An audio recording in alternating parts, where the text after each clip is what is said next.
26, 27. Right? So hold on, I gotta click OK. It's asking me if it's OK. Okay. They'll ask me, like, we're in December of 2024. Why is the paperwork that you're sending me saying 26/27? So that's definitely the most common. And the answer is the deadline to file a grievance in Nassau County is 18 months to 2 years in advance of the tax year. So, for you guys, for realtors, you always have to remind people that it's not immediate relief. The only way you can get immediate relief is if the seller already initiated a tax grievance and then we negotiate to transfer it to the buyer of the property. Oh, I So that's understand. like, Previous yeah, owner. yep, the previous owner, right? So, and that's like a nice little tool actually for the realtors and for the clients, for both. We have language that you can put in the contract of sale that will allow for the seller to transfer it to the buyer. And then we also have a set of paperwork that we would call takeover documents. And those things we can provide to you. It's free of cost. So I see we have Moshe also. Yeah. So So why don't we um, just get started? Let's just get started, like yeah, yeah, I sure. know you just share some value, now that Moshe and Ellie and those were like the two out of the three serious people I was waiting for anyway. Got it. Let's get started. Yep. All right. John, I know you emailed me saying that your style is more of like a back and forth Q&A type style, nothing so formal, just really just to answer questions. You know, John's with Maidenbaum for 16 years now. When he started, there were 5,000 clients. Now there are over 100,000 clients. Um, and he's going to be the one leading the show tonight. I'm just here to I'm just a real estate agent here, just going to maybe share maybe like one or two tidbits of you know um if you don't agree with taxes, how it can affect the value of your home. I have seen that a little bit. Mhm. um and I will be asking questions as well, throughout the process for educational purposes too. And Ellie and Moshe, feel free to ask as many questions as you want. It's going to be a more, personable meeting since we have less people, which has its upsides. All right, Yep. John, you want to take it away? For sure it does. Yeah, gentlemen. So if you guys want to cut in at any time with questions, please do. Certainly is always fine with me to answer the questions. But yeah, I mean, what we're talking about right now, what we have to get into is, what season are we on? So we're on the season of 2026/27 for property tax grievances. And what does that mean? That means in terms of what you're going to pay in your taxes, it's going to be October of 2026 for the school tax, and then January of 2027 for the general tax. So that sounds crazy, right? Because it's January of 27 and we're talking about December of 2024. But unfortunately, that's what's available right now based on the New York State guidelines and Nassau County's guidelines, right? So as far as grievance season now, the deadline as of today to file a grievance in Nassau County is March 1st of 2025.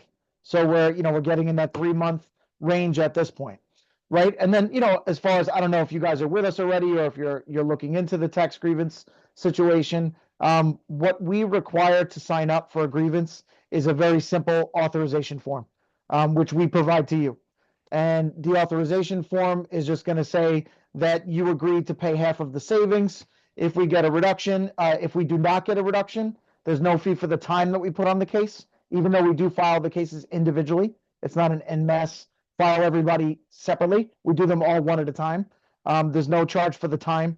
And in addition, if we get a reduction, it'll be half of the savings. But this is for you to know, Ari. Usually, when I deal with a realtor and they bring some clients, as long as it's within reason, I give everybody a little discount, right? So if the guys in here, I don't know if they're with us already, but if they're not, I would lower the fee from 50% to 40% for anybody who's in our Zoom meeting for tonight. So that's a nice little perk. And again, there's no fee to sign up. The only other fee that you may get in a tax grievance situation is a $30 court fee. So I'll kind of walk you through what happens there.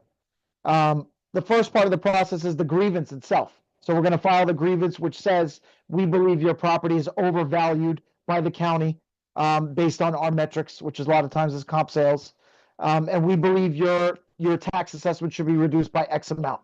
We'll submit that to them. That's free, right? There's no $30 fee for the grievance. That's part of the authorization form that you're signing with us. So what'll happen is the county's going to have about a year to get back to us, what we would call the offer period, where they're going to offer us reductions of various sizes, anywhere from 0 to 30%, let's say. And what'll happen is if we get to a certain point in our negotiations with the county where we're not in a good situation, where let's say you're getting 0 or you're getting 1% or 2%, you would be in a situation where we might send you a letter that says we should reject that. They're offering us nothing, or they're offering us 1%. Let's go to the court and let's challenge them in court. So that way we're not negotiating with them. We actually get a judge, right? So that would be a situation where there would be a $30 fee, and that would be only if we went to court. So basically, as far as how simple it is, it's very simple. You sign up, signature, date. You can email it to me, send it to customer service. General customer service, just in case you guys don't have it, it's customer service at mptrg.com. So it's customer service at mptrg.com. And the general voicemail, which is great because we have half the staff working from the office and half the staff at home. So we have a system where if you leave a message in the general mailbox, we can assign it to anybody who's working all over. We have people all over the country. We have people making calls in Florida, some people down in Virginia, old staff of ours. So if you leave a message in the general mailbox, you can get a call from anybody on the staff. 516-336-8622 is the general number. So basically that's it. We get you signed up through the authorization form. Then we file the grievance. Again, no fee to sign up. If we get a reduction for you guys, it would be 40% of the savings. And the good thing is you get the reduction first in full, right? So there are a lot of companies that do this where they will bill you as soon as you get a reduction in your school tax. So that comes first, right? So we don't do that. We let you get the reduction in your school tax and the general tax. Then we send you a bill for, in this case, 40% of the savings. Ari, any questions you had about that section on signing up and billing and all that stuff? I didn't have a question on that. I had a question on the grievance itself. Sure. Did you hear me clear? Yeah. So when you file a grievance, is it a multi-year step down process? Meaning, let's say there's a property that never had its taxes grieved, so it's paying a lot. It's paying, let's say, 20,000 a year, but its neighbors grieve the taxes every single year, so they're paying a nice $10,000 a year. And now this person wants to grieve their taxes for the first time. Is it going to go right away down to what their neighbors pay, 10,000, or is it like the first time it's going to be okay, 2,000 off, and you have to do this multiple years in order to equal out your neighbors? Does that make sense? The question. Excellent question, right? That's why when you have a small group like this, and also in general, Ari, you'll see questions are the best way to go. That is like a very common question that I get all the time. And the shocking part is people have no idea what the answer is, right? The answer is the purchase price of the property will determine whether or not you get a reduction, right? So it's specific for that case. It does not take into account at all if the seller of the property never grieved the taxes. So that's like an old wives' tale, right? Like the way Moshe was saying it, people might think, oh, well, they never grieve, so I'm going to be in good shape. That means nothing. If you pay an arm and a leg with the market the way it is now, let's just use, round examples. We're in the 5 towns, let's say. If you're paying $2 million for a house in the 5 towns and the county's assessment is $1.75 million, we're going to lose automatically. That's a state law. It's called a subject sale, right? So that's a really good question. So if your purchase price is higher than what we can challenge on the assessment value by the county, we will lose the case for the first 2 years. So we'll lose the first one and the second one. Now, the good news is it only lasts for 2 years. So that's when you get into the first part of what Moshe was talking about, which is you will then start to get the ball rolling after those first 2 years based on the fact that it hasn't been grieved. We can now use other properties that sold, so we don't need to use the subject sale outside of 2 years. So we could say, okay, he bought his for $2 million, but here's 5 properties that sold for $1 million that we can now use in year 3 that will help us get a reduction. So that the answer to the question is, it is literally based on the purchase price, whether or not you get a reduction for the first 2 years on any case. Thank you very much. Thank you. Any follow-up questions to that? Because that does get tricky. People will buy a house thinking they're going to win because they never grieved. And that's an old wives' tale. You're not gonna, you will win if you get a decent purchase price and the property's overvalued by the county, you will win. But if it's undervalued by the county and you bid high and you buy high, you're gonna lose for 2 years. I did have Got another it. question. Okay, that makes sense. Sure, Ari. Yeah. Well, Moshe, did you have a follow-up? I'll let you go.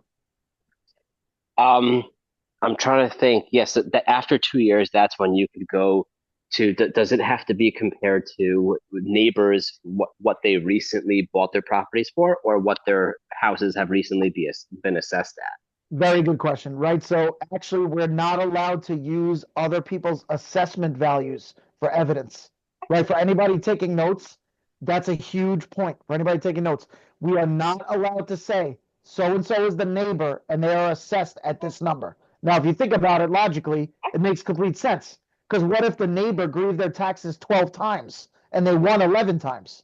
They're the ones that spent the time filing the grievance for 12 years. You can't jump the line. That's the way the law protects them. If somebody wants to, for example, you guys know Maidenbaum, we've been doing 35 years, 16 years for me. If you look at people in the 5 towns, we have people that haven't missed a year in 30 years. So they have taxes that should be 40,000 and they're only 20 because they keep chipping. And every time they get raised, they bring it back down. So they've been doing it for 30 years in a row. So that is definitely something to keep in mind, is that we can't take that person and say that best person with the lowest taxes is the reason we should get a reduction on this new property. It does not work. It's not allowed under the law. So it does have to be actual sales within the previous 12 months. Right.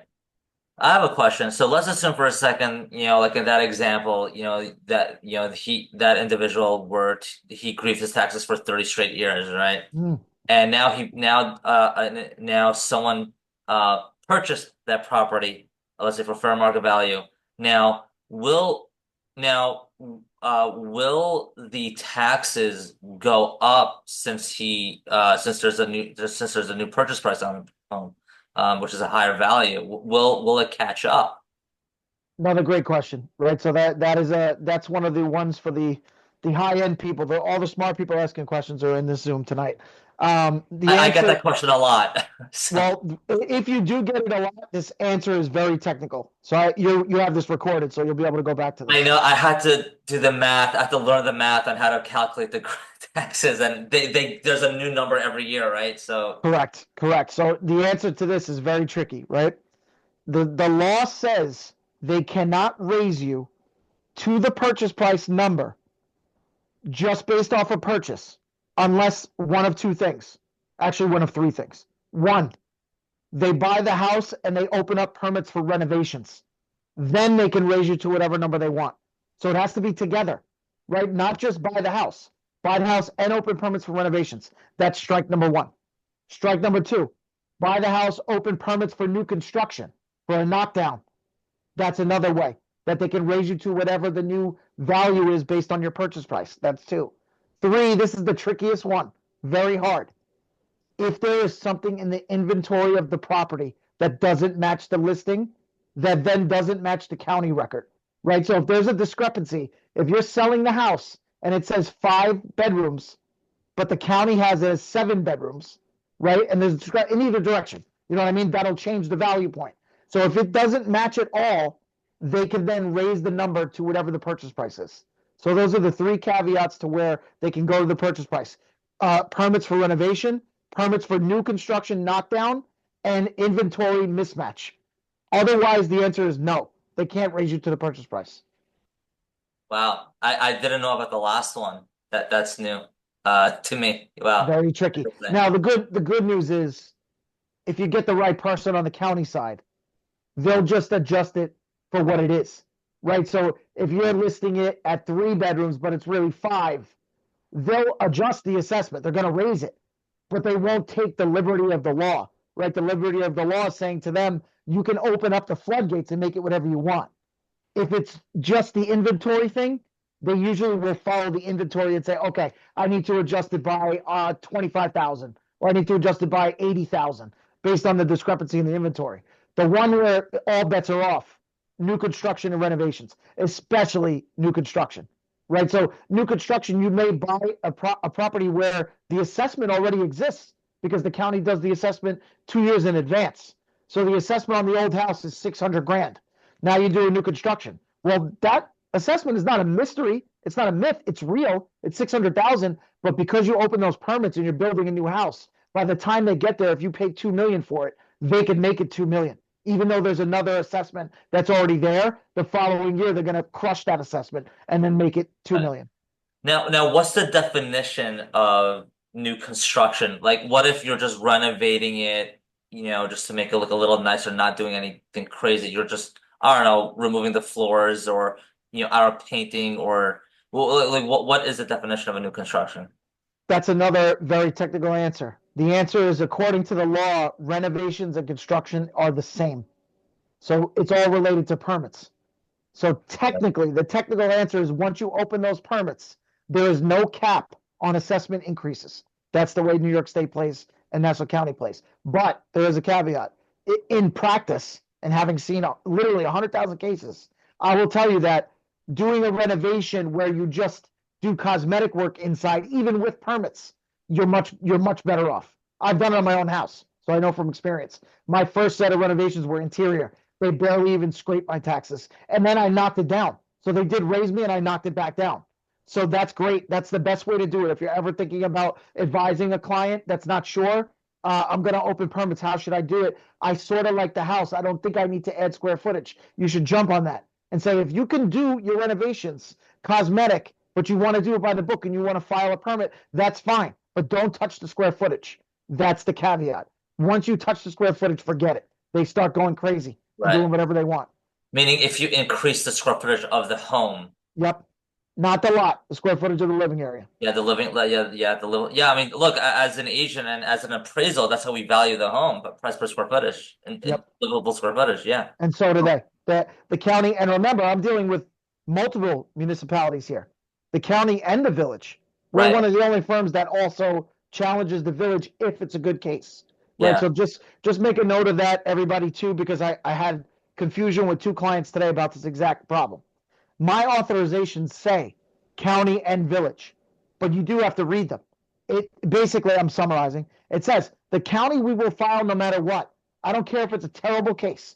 We'll file it because we have a 90% success rate. So once you sign that form with us, we're doing the county. It doesn't matter if we do an analysis and we say it's an awful case. We're still going to do it. The difference is the village is on the form, but it says we will only file if it's a meritorious case for reduction. So that's the caveat. That's the difference. Is we will file it if it's a good case. If it's a bad case, we're not going to waste your money because those cases do have to go to the court for the village. So that's the difference. It is on the form. It does automatically include a review of the village. Does not include a filing of the village unless the case is strong. Right. Right. Anyone have any questions on that? Yeah, there was one question on, so the property tax, it goes based on the purchase price we said earlier. And over the past 3 years, the purchase prices, as you mentioned, in the 5 towns have just gone like skyrocketing. It's always been high, but it's been really, really high. So do the courts take a human consideration there, saying like, okay, it's really artificially inflated based on supply and demand, so they're not going to assess it as high as the actual purchase price, or do they really just go gung-ho with that? Very well said, Moshe. Actually, you're spot on, but this is very highly technical to the point where these are the conversations I avoid with a client unless I can see that they're operating on the level that we're on, that the 4 of us are on. Seriously, because if I said it in layman's terms, I would say if you look at the website, which is www.mynassauproperty.com, you're going to see an assessment value, a market value, taxes, school, and general. You're going to see all that, right? What I would say there is anything that you look at on there, on average, is 40 to 50% below what the real value of the property is, right? So that's the number you're going to see, though. That's the trick. That's what's confusing. So you're going to buy a house, and you're looking at it in the 5 towns, and you're going, mynassauproperty.com says it's 700,000. I'm about to pay 1.6 million for it. This is terrible. This is a disaster, right? So here's the caveat, and this is where the difference is. It does allow for what Moshe said. So when we do the cases, the courts understand and the county understands that we need to give some leeway here because the values on the website have gotten out of control. They're out of control low. Nobody would win. every single case in that database would lose based on the comp sales. So the technical part is, I don't want to get too much into the math, but let's just say that they have to allow us some room to make an argument for a reduction. So the question's going to be, let me just give you an example. If it's 700 grand on the county website, let's say we probably have room to make an argument under $1 million under the law. So that's your consideration when you're buying is, am I going so far over that number that I already know I'm going to lose, or am I within that leeway space, right? So if it's on the county website at $1 million and you're in 5 towns and we know about the demand and you're paying $2 million, well, yeah, they might give us room to like 1.5, but that's no good if you're paying $2 million. So that's the math you got to sort of do. You got to eyeball it and say, look, I understand the county's going to give me some room here, but they're not going to give me $1 billion worth of room. That's not happening. It's somewhere on a high value home. Figure it's somewhere between 300,000 and 600,000 leeway away from the number that's on the website. So if they're at 1.5, maybe we'd have room to 2 million to make an argument. Make sense? Makes sense. Yeah. Yeah. Right. That's So a very difficult concept for my clients because they'll look at these letters that we're sending them and we're telling them, if we take the reduction, we're getting 600,000. If we go to the court wants us to argue for a number that's below 900,000. Right there, they're like, what the hell? They're looking at the letter saying this makes no sense. You're telling me if we take it at 6, if we go to court, it's 9. Well, that's why. The court understands when just for the purposes of arguing, not for the purposes of calculating the taxes, they will give you extra leeway on the market value. So in other words, you could submit comps at 800,000 based on what they're telling you in that letter there from the court, where the court's saying you have until 900,000, even though the number on the website might be 600,000. That's very confusing for a lot of the clients. Right. I have another question. It may be a little bit of a silly question, but there are times where, like in Hewlett, that you're really paying the school taxes here in Hewlett. It's just the Hewlett-Woodmere School District is ranked nationally, and let's assume for a second, that a family will not be sending their kids to, the public school system, and they're going to be sending to private school system. Like, are there any exemptions? Like exemptions on that? None. None whatsoever. None. Straight up, no. Right? But you bring up the topic of exemptions. The only exemptions for most of us I live in Nassau County, I own property in Nassau County. For most of us, we make too much money, right, to own a property in Nassau County and then qualify for the exemptions. The exemptions have income cutoffs. That one doesn't even exist, right? So the one that you're proposing, there is no such thing. But there are some other ones. So there's Basic Star, which at least a decent amount of people will get, right? So the Basic Star is income cutoff for the household, 500 grand.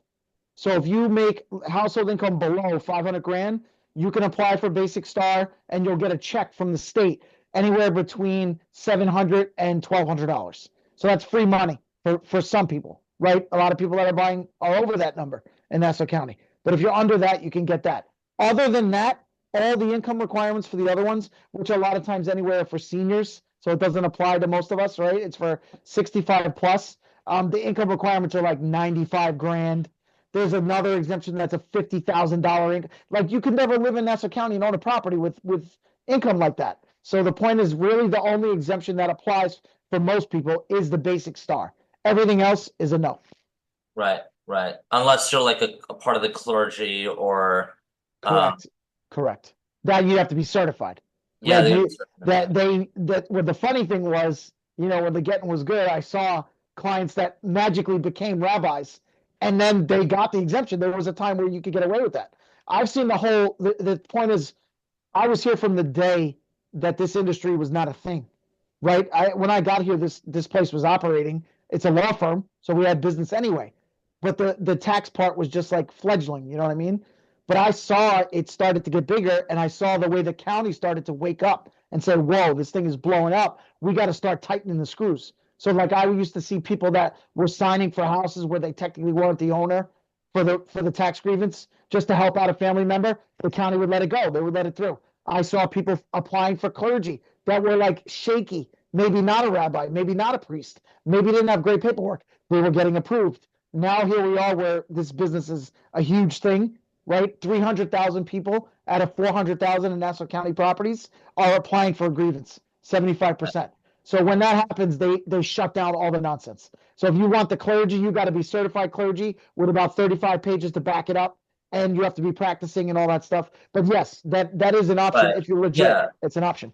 yeah, like I do have clients who are, they're not necessarily like a rabbi of a synagogue, but they are a rabbi at a school. Yeah. Like that works. Yeah, if they approve it, right? So of course, when I say yeah, that's worth applying. Not guaranteed you're going to get it. And by the way, write this name down if anybody is associated with clergy or a family member with clergy who's asking about this. The contact in my office is an attorney. Her name is Phyllis Lubin, Phyllis Lubin, Lubin. And you can type her name into the system. Her extension on the system is 146. So anybody with questions about clergy exemption, she's a lawyer who does that as part of her living. So she will have all the answers for you. I can tell you that it exists, and I've seen people get it, but the parameters, that's what she does for a living. I do tax Right. grievance. Okay, now let me ask you, just pivot to another, topic here. Now, the village and the Nassau County, why are we paying two taxes? Like, just because we're in the village, like what do they do? I guess, like, do they have a different calculation? Like, what? It just seems a little redundant, It's just my clients. I'm speaking on behalf of my clients. Like, why do we have to pay two taxes? And who knows? Maybe the village will raise their taxes, and it'll be equal to the to the Nassau County taxes. So like it's a little bit of a risk. Right. So, It is very risky, right? So now you're getting into the weeds. Are you talking about buyers? Right. I mean, you'll be more effective as a realtor the more information you have like this. When people start to realize that you know it all, that's how you start stealing these fringe clients. If you got somebody who comes to you and says, "I'm coming into Nassau County, steer me in the right direction." Forget about what's on the market. Steer me into the right towns. Right. I mean, look, some people are making decisions based on where the synagogues are and stuff like that. You got to do it. But if you're five towns, you're five towns. That's the way it is. But if you're not five towns and you're looking for anything in Nassau County, great advice right away is let's start picking away at some of these areas that don't have village taxes. That's a matter of knowledge, right? No, people don't even know. A lot of people, like the way you were phrasing it, you were making it sound like almost everybody has village taxes. That's not true, right? So like, you have to literally have a list of all the towns and know each one. So when somebody reaches out to you, you say, wait a minute, they don't pay village taxes. You just saved $3,000-$4,000 a year right there with no village taxes. yeah. Oceanside, no village taxes. Baldwin, no village taxes. Belmore, no village taxes. Merrick, no village taxes. Regular Massapequa, no village taxes. These are all South Shore, but I'm just saying, for example, a lot of North Shore do have village. That's why I gave those examples. Yeah. But you can go through literally every town. Most of the Hewletts do have village taxes, so that's a consideration. You got to pay Village of Hewlett Neck, village tax. Village of Hewlett Harbor, village tax. Village of Woodsburg, village tax. Village of Lawrence, village tax. All those have villages. Woodmere does not, right? Just Woodmere. Just Woodmere doesn't have village taxes.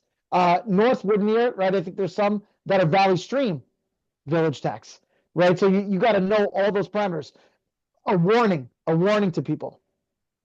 Village of Limbrook is really bad, right? So because you guys are, it's close. All these areas are getting close. You're seeing buyers starting to leak into that Limbrook area on the fringe and on the borders there. My father-in-law is the president of Limbrook Little League. He lives in a modest house in Limbrook. His village taxes per year are $8,000 for village tax. It's obscene. I live in a village. I live in Massapequa Park. Part of the reason I bought my house there was because I was aware of their numbers and who's running it. Right now, we're getting the politics are very sketchy with the villages. If you look up Nassau County villages being audited, you're going to find some stuff. There's already articles being written. Money goes missing all over the incorporated villages. The city of Long Beach, which is a city but is treated like a village, their controller who handled the books stole $2 million. The person handling the books in the city of Long Beach just stole $2 million. So these are all things you got to watch for in a city. So that's city of Long Beach and city of Glen Cove. Those are extra fees, extra bills you're going to pay those two. All these villages. Back to my point. Massapequa Park, I know the people that run it. They're regular family people. They're not in it to put their hands in. They do stuff for the community. My village tax with services is $500 a year. So how could Lynbrook be $8,000 and mine's $500? That's I don't know. wild. Right? What's your dad's total tax bill with My village? father, so my father-in-law, obviously he's been using us for a long time, so we do really well on his school tax and his general tax. But I think he's still probably 16,000 on a regular house because of the 8,000 on the village. We crushed it on the school. We crushed it on the general. Right, by the way, general taxes is Nassau County taxes in terms of which ones are which. So you got your school and your general are both under the heading of Nassau. That is what a primary tax grievance in Nassau County will attack. School tax and general tax. With us, you'll also get the review of the village. With the other companies, you will not. Nobody else does village. So that's something to keep in mind is when you hear that word general, it really means Nassau County tax. So with my father-in-law, his school and general tax are doing great. He's been using Maidenbaum since I met him, whatever, 15 years ago. So he's doing great. But his village tax, we're not winning because we're looking at his case. His case is not based on the dollars. That's what everyone has to remember about tax grievance. It is not based on what you pay in dollars. It's based on the assessment value. So his village is saying his assessment value is 500 something. His house is worth 850 grand. I can't win. So they're putting his number low and then raising his village taxes year after year after year, which goes exactly back to what Ari said at the beginning, which is they could just raise the village every year. You hit the nail on the head. Yes, they could. That's why I steer people. People call me like a realtor and say, should I buy this property? Even though I'm not a realtor. And when I steer them, I say, look, if you don't care, if you're on the fringe, what the hell are you paying village taxes for? You're paying Valley Stream, you're paying $5,000 in village taxes. Rockville Center, you're paying $6,000. Lynbrook, you're paying $8,000. Anything North Shore. I have some North Shore people that are paying 15 grand just in village tax. Great Neck Estates, village tax, 15 grand. Regular Great Neck, 9 grand. It's crazy. Right. Yeah. I mean, so I have looked at like village taxes on other, like houses in Lynbrook. Some I haven't seen 8,000. I've just looked at houses south of Sunrise Highway. I don't know if they're. I think it's the same village. I most I've seen like around like maybe like $3,000 to $4,000. Like what's with the discrepancy with some houses? Just be careful that you're looking at the village tax and not the general, because the number that you're quoting me sounds like the general tax. Like Mike, my father-in-law, his general tax is 3,000 in Lynbrook, but his village tax is obscene. Oh, I see. Well, I guess like relative to Hewlett or like relative to other. Like Hewlett, like the total taxes is, I was looking at the total, I guess, like in Lynbrook, the total taxes were like 10 to From 15,000. where? I need more data than that. Where are you Yeah, getting the like numbers? on multiple listings, the assessment document there. Right. I don't know if MLS is sharp on the village because you can't pull the village information from mynassauproperty.com. Right. So they could be taking the person's word for it because that's a very specific document that's sent. Right. So you go to mynassauproperty.com, you can instantly fact check the school and the general tax. No questions asked. It's all there. I understand. Go and look for that village. It's not there. So you don't know for sure that the MLS listing is right unless the seller is showing their village tax bill. That would be a legit way to get it right So you on the gotta MLS ask for the listing. tax bill. That's what you For the gotta. village, just the village. Everything else we can find. Just the village. You got to be careful with that. And that's what you guys would do. Like if we asked you for like a property, would you guys be able to help out with that? But with the village tax, no, it's not published anywhere. The only thing I can tell you is whether or not I could challenge it. Right. So the village, remember, everything that we do on the grievance is not based on the tax dollars. It's based on the assessment. So if I have the assessment value from the village, I can tell you, oh, the assessment value is 2 million. You're paying 1.6. We're going to win. We'll win the village case. So sign it up and we'll get a reduction. I can tell you that. I can't tell you the dollar amount. It's not there. It's not there. That's why it's very tricky. Makes sense. Basically, as a realtor specifically, I would have to ask for the tax bill. Right, from your if it's a seller, say, do me and by the way, for your notes, typically there's about 60 villages in Nassau County. Typically, most of the villages release their tax bill to the homeowner on June 1st. So if you have a seller and they're digging through their stuff, you're looking for a June 1st tax bill that says village, not county. That's people screw that up all the time. You're looking for a village of Lynbrook, village of Lawrence, etc. I had a question. Once someone grieves their taxes, is this also something that they let's say they use Maidenbaum for the first year? Is it something that Maidenbaum is easily able to like let the person do on their own in the next years, or every single year they have to use Maidenbaum and pay that half fee? Like Our what do people usually do? our authorizations are only 1 year at a time. So if you sign one form, you only have one form with us. That's it. So the only thing that one authorization will do is put you on the list to get the form the next year. But there's like, I'm sure that just reading into what you're saying there, some people will say things like, "Oh, it was auto renewed" or stuff. I'm the one who gets the Google reviews, so I see people writing that. There's no such thing.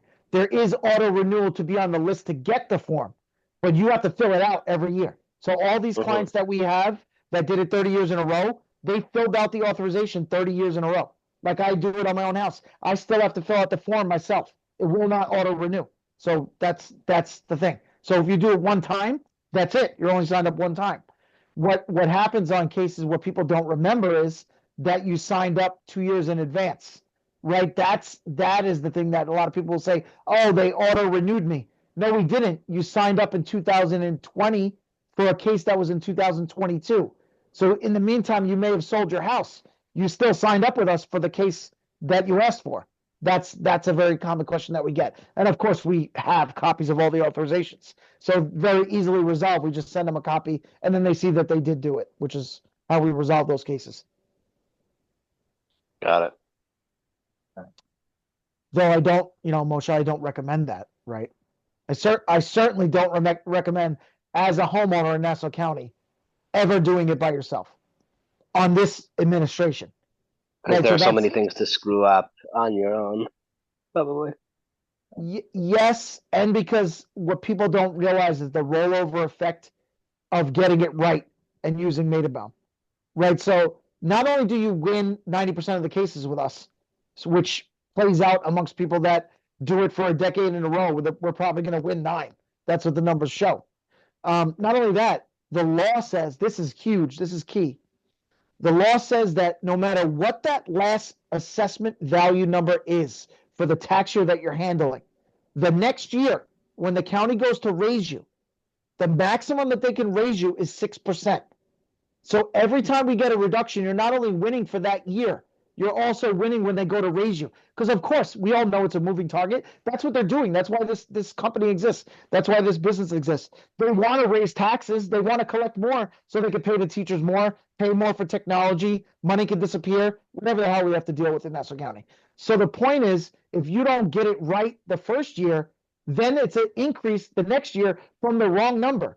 So if I get you the right reduction, and again, it's relative to case. On my own house, I only got 3% this year because the comps were super high. So it is relative case to case. 3% reduction is not gonna, it's not gonna save me.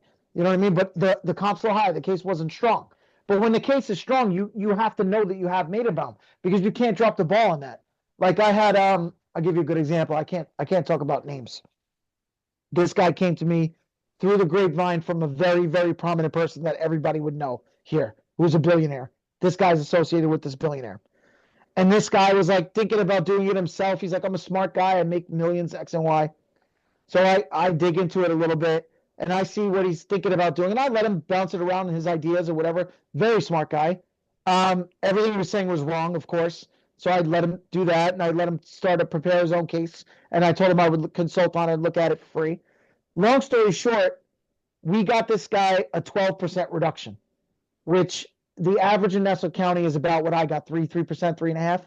But this guy's taxes are $250,000 a year. So he can't, he can't miss the boat on a 12% reduction. He's risking too much. So that and by the way, there's a miracle we got him a 12% reduction. So without mentioning the towns, I could tell you that his situation was he had a house that was worth over $13 million, waterfront in the best areas you can think of, right? I was just talking to this guy yesterday, in the best areas you can think of, and there were 2 waterfront sales in the same area for 13 million each, which means really he should have gotten 0. But because he had us and we were able to maneuver and work on his case very, very specifically, he got 12% when he should have gotten 0. So he would have paid the full 250 grand, plus you get the rollover, right? So then when they go to raise him, and he's a top candidate to get raised, because when they raise him 6%, it's worth $10,000, right? So when he gets raised next year, he's getting raised from the 12% that we lowered him. So he's already in much better shape than if he did it himself and got 0 and then got raised 6% the next year. So that's why I never recommend doing it by yourself, because it's 2 years at a time that we're helping you with, which is what people don't realize. Yeah, that's great. It's great. That's a great story. Yeah, imagine that. Yeah, I Imagine mean, you better give you some referrals for that. Listen, I'm always, I have realtors that want my referrals all the time. I Yeah. try to do it by area, to be fair. Yeah. Right. So, that's how I pass them out. What questions would you what questions do you think we're not asking to educate us more? Well, you guys asked all the hardest and the best questions, in my opinion. One thing I would say on the realtor side, right, is try not to get into projections of what I think the taxes are going to be. That's the first, when I do seminar for all realtors, that's my first thing, because that's what people will ask, right? The buyer will come to you and say, okay, I'm going to buy it for this price. What are my taxes going to be? If you bring that question to me, I have an obligation, because that person's going to become my client one way or the other, with the house they buy there or the next house that they buy. That's the way it works. Yeah. I have an obligation to give them the right information, and those numbers are going to be astronomical, because the projections are always down the line. So whether or not we're going to win the cases, whether or not they get a good price for the house, there's regular inflation in taxes in Nassau County, and a lot of people here are dealing with high-end properties.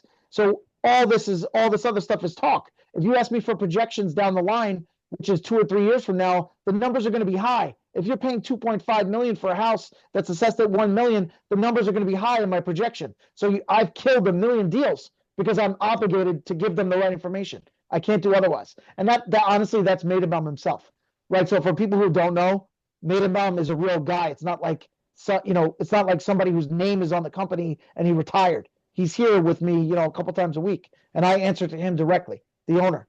And that comes from him. He will not, whether or not it would help somebody with a deal, he will not give out the wrong information. So I will give the right information that will kill the deal, because the taxes will be so. I just killed one 2 days ago. I told the realtor, don't ask this question because I'm going to bury you. It was an Oceanside new construction. The realtor's telling them, I looked at some of the Oceanside taxes. It should be like 17,000. I ran the numbers in my model the way I do it all the time, which is probably 97% accurate. I came up with 28,000. That was the end of the deal. They were telling them 17. I told them 28. The person ran away crying. So that's my advice for realtors is don't ask that question to me, because I'm going to give it to them straight. For the homeowners, look, what you're not asking, what you're not taking into account is it is not a 1-year attack, right? That's the thing. Working these down, like, by the way, that guy I'm talking about with the $17 million house, he's still mad at me that we only got him 12%. The maximum you can get in court is 25%, and they don't throw that out anymore. They don't give it to you. The judges are tough, right? The judges are a servant of the court, but they hear the chirping and the political nonsense. The politicians don't want everybody getting maximum reductions. We would drain all the money out of the tax system. So a 12% reduction is enormous. That's a huge reduction, right? But that's the point, is I even had to tell him, number one, it's a miracle you got 12%. Secondly, you're not seeing the big picture. If you're not selling your house next year and you're planning to stay here in the best real estate in Nassau County and some of the best real estate in the world, if you're going to stay here, that's what we do, right? You want to keep signing up every single year. You want to look at the people that we corrected over 15 years, because there's caps year to year. It's a 25% maximum, which you never see anyway. 25% maximum reduction. And then you have average size reductions. Average reduction is going to be 3%. We're going to beat that because we're Maidenbaum. So if we keep getting you 6-7% a year, you're going to see it accumulate over time. It's not a magic bullet. That's the one thing that we haven't discussed here. Is it is an attack over a decade, an attack over 2 decades, to where the point is, like you get, Ari, when you go to sell a house and you see that it's somebody that used Maidenbaum 15 times, that house is going to sell right away because the taxes are legitimate and they're reasonable. When you get somebody who grieved it 3 times in the last 30 years, that house is an albatross. You can't move it. Yeah, look, I just, I have an example. I sold a house in Merrick, and that my house, they did not agree, the sellers did not agree with it for a few years, and it was more than the neighbors, and we didn't sell it for, we sold it for like $20,000 below fair market value because of that. Grieving taxes is very important, Yep. very, very important. It's all about helping to sell the property down the line. And I mean, talk about, it's insane. I mean, you see the 5 towns, the people that are doing it for 30 years, and then they say, I'm going to go down to Florida. Let me sell my house. I mean, I look at the numbers. They bought the house 30 years ago for 60 grand and they sell it for 2.6 million because their taxes are so low. You know what I mean? It happens all the time. So Yeah. it's all about doing, and those people were smart. They had foresight. That goes even before my time. Yeah, I mean, down the block from my Yeah. house, down the block from my house, they bought land for $2 million. There you go. That's what's happening now. Yeah. That's what's happening now. This guy that I'm telling you about that I've been dealing with, and the reason I bring it up is because I was doing it this week. He bought his land for 6 mil. The land with nothing on it. Yeah. What other questions? Eli or Ellie, I saw you came off mute for a second. You had a question? Hey, I have 2 questions. One question is, are you able to tell if owners of a house have filed each year? Like if I'm looking at a specific house and I see, every year it says administrative application settled and a number going down each year, that means they've been filing each year. Very good that you even found that. People don't even know where to find that on my Nassau property. The answer is yes, and it would be equivalent to the number of years that you see on that screen. The only thing is I don't know if their database goes back as far as mine. I could see back to 2000 and trying to picture one of the old ones in my head. 2003, I can see back to in my system. So if you're ever in a pinch and you wanted to see how far I can go back, I can go back to 03. Yeah, that definitely goes back all the way there. And that makes sense that the updated assessment is going down each year. It goes down from like 3,000 to 600. 3,000 to 600 in the assessed value? From like 2006 to 2025. Yes, over that period of time, yes. Not in one shot. It would be impossible.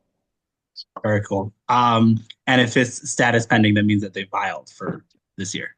Yes, status pending is filed. The only thing you wouldn't see is the 26-27, right? So 26-27 is where we started in this little seminar, is the year we're signing up for now. Even if they did, you won't see it on my Nassau property. The reason is because we're not allowed to file a grievance until they release the new assessment, right? So a little data points here and semantics. They will release the new assessment on January 2nd, 2025. So we're about 3 weeks away from that. So we cannot file a grievance until that number is out, even though we have the authorization. So that's a little technicality. So we have I can tell you right now, between the 4 of us, we have the authorization on 60,000 cases already.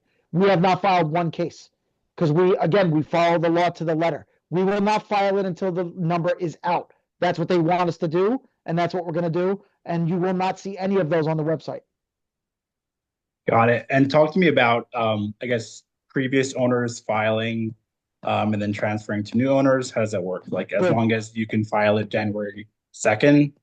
Yep. So the transfer, the good thing is we could do that at any point in time, case transfer.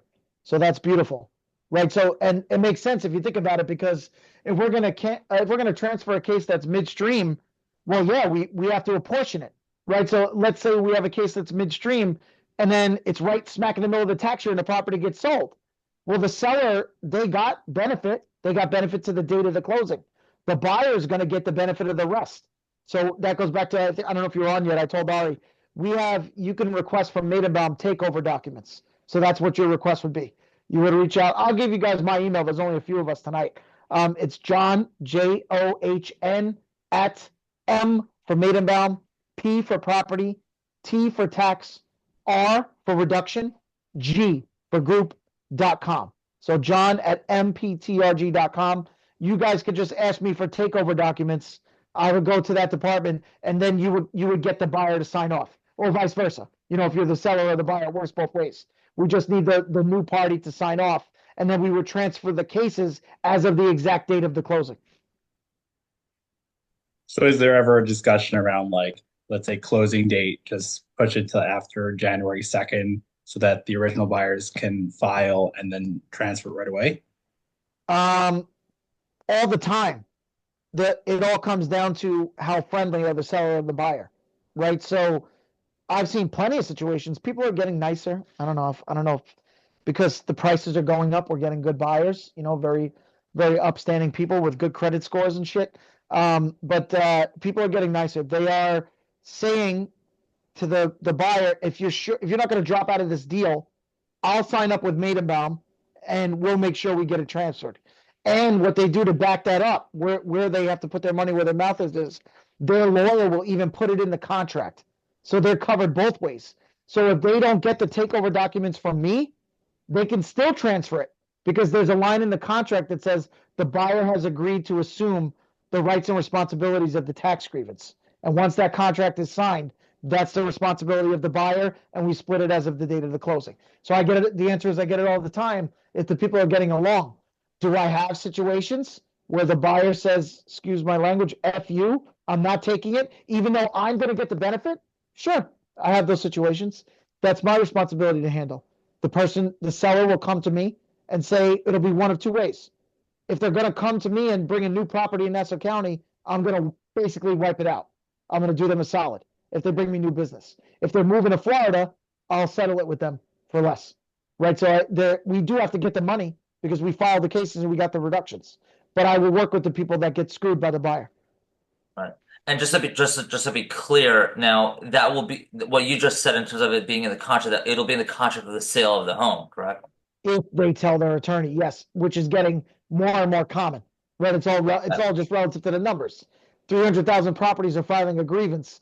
We're getting, tens of thousands of closings over a couple of years span. The lawyers are picking up on it. They're saying, I got to put this in here because that way everybody's covered and I can just say I did my job and you guys take it from here. That's what the lawyers do. Yeah, I have to ask my attorney if they do that. Katzman Law. Katzman Law, what's the first name?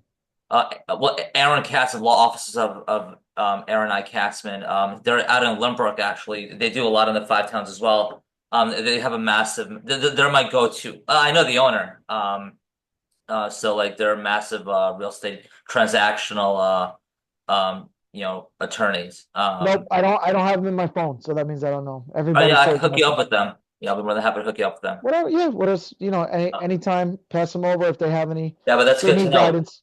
Yeah, that's good to know. Now, what other things do you think could be in the contract to protect the buyers?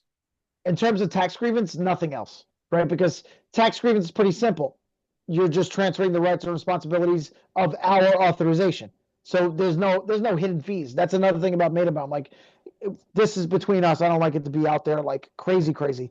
But we don't even charge late fees. All these other places, you look at the authorization, if you don't pay within 30 days, they start charging you interest, and they collect it. They will collect it. They're willing to lose a client over that to get their money. We don't, for us, it's 12 months before you even start getting sued. That's between us. So that's another thing that makes it friendly, right? And that's getting sued. We're not even charging interest. You'd have to not pay us for a year, and you'd have to discontinue business with us, both. So we're very lenient on that. So that's just something to keep in mind. Is we try to keep it friendly. That comes from the big man. Mr. Maidenbaum is friends with everybody. He goes above and beyond. So that's a nice little thing. There's no hidden fees, nothing extra. Nothing's gonna pop up and you say, what the hell is this? Never happens with us.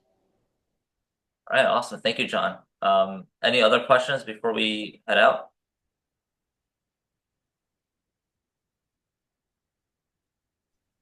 I think you covered it. Thank you so much for your time, John. Oh, you got it. It's my pleasure. You guys are great. I mean, it's always easier for me when I get the good questions. It drives me nuts. It's unfortunately for me being here as long as I am, my number is out there. So sometimes I pick up a call and it's Joe Schmo who was referred by Joe Schmo, and the questions are like, I answered these 16 years ago. You know what I mean? When I was 22 years old, I can't answer these questions anymore. You guys had all the good questions, so Humor us. What kind of questions do you find funny? they'll be like, can you walk me through signing up the form? I'm like walking through. I'm trying to save people $100,000 on their taxes. I'm not walking. Figure it out. Read the form. You know what I mean? Like that type of menial stuff. Or if I get a reduction in 2 years, and you get a reduction for me, could you calculate what you think the savings might be 2 years from now? And I'm like, what? Can you just sign up? Sign up and let me do what I do, and then we'll worry about it 2 years from now. People ask the craziest stuff. And it's those are the rough ones, but these are all the good questions in here.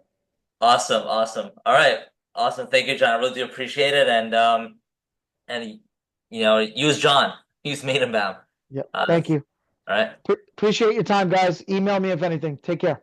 Will do. Thank you. Take care.